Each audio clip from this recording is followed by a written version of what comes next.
kita sedang diproses, jangan protes. Jangan lari dari proses.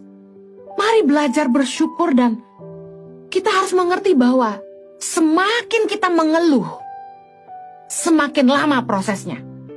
Ingat, bangsa Israel, karena mereka bersungut-sungut dan berbuat jahat kepada Tuhan, mereka harus mengembara di padang gurun 40 tahun.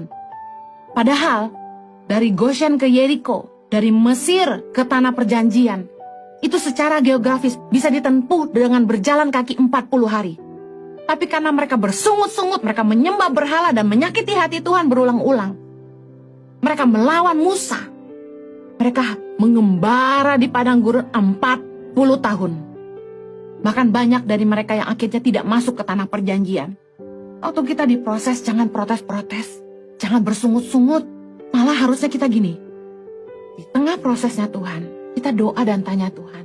Mendekat sama Tuhan. Pertama dia sumber kekuatan, kedua dia sumber hikmat. Bicaralah pada kami Tuhan, apa yang Tuhan mau kami mengerti. Semakin cepat kita mengerti maunya Tuhan, makin cepat selesai prosesnya.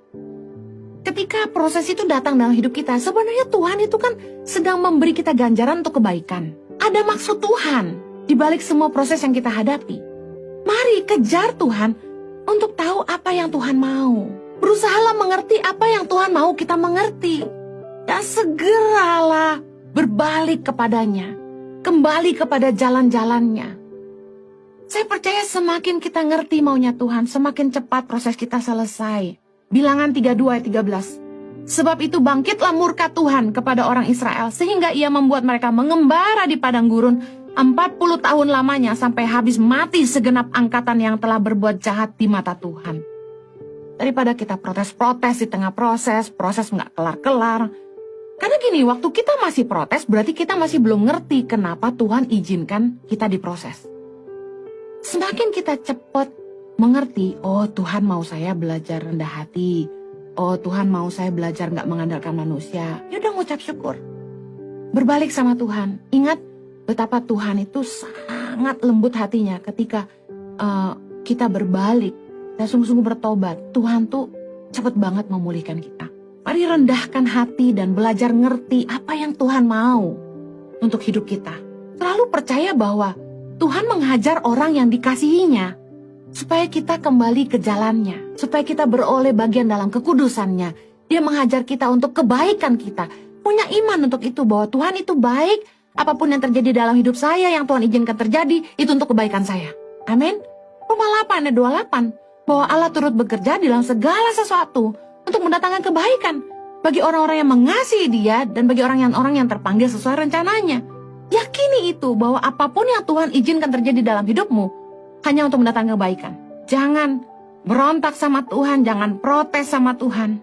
Ulangan 8 ayat 3. Jadi Ia merendahkan hatimu, membiarkan engkau lapar dan memberi engkau makan mana yang tidak kau kenal dan yang juga tidak dikenal oleh nenek moyangmu, untuk membuat engkau mengerti bahwa manusia hidup bukan dari roti saja, tetapi manusia hidup dari segala yang diucapkan Tuhan. Tuhan mengizinkan kita ngadapin proses untuk merendahkan hati kita, supaya kita tuh jangan melulu fokusnya harta gitu loh. Jangan melulu fokusnya berkat-berkat, tapi kita harus hidup sesuai kebenaran firman. Oh Bu Heni, kalau nggak nipu-nipu, nggak dapat proyek, Bu Heni. Kalau nggak suap-suap, kita nggak dapat tender, Bu Heni. Kalau nggak belok-belok, Bu Heni, kita nggak kaya-kaya, Bu Heni. Listen, manusia hidup bukan hanya dari roti aja. Jangan melulu fokus hidup kita itu kekayaan, harta, kenikmatan hidup, kenikmatan dunia. Kita harus ngerti bahwa kita harus hidup dalam kebenaran firman Allah.